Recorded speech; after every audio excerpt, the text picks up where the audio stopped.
আলুর পরোটা তো আমরা সব সময় খাই, কিন্তু এই আলুর পরোটার মধ্যে একটু টুইস্ট আনতে বানিয়ে ফেললাম পেঁয়াজ পরোটা।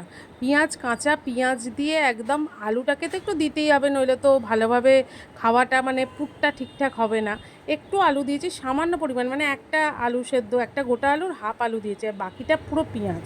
আর এখানে কাঁচা পেঁয়াজ, কাঁচা লঙ্কা, ধনেপাতা, ধনেপাতাটা যদি আমার কাছে ছিল না, কিন্তু দিলে দারুণ ফ্লেভার হয়।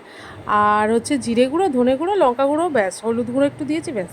এইভাবে একটা পরোটা বেলে ওই মিশ্রণটা একটু ছড়িয়ে দিতে হবে, তারপরে এইভাবে ত্রিকোণ পরোটার মতো কেটে বেলে নিতে হবে।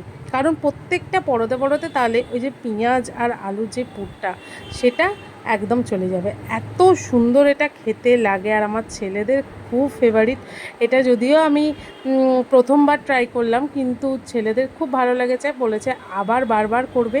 আর এটা আমি আটা দিয়েই করেছি, ময়দা দিইনি, বা ময়দা দিয়ে শুধু বেলেছি আর আটা দিয়েই করেছি। আটাটা যতটা খাওয়া যায় ততটাই ভালো।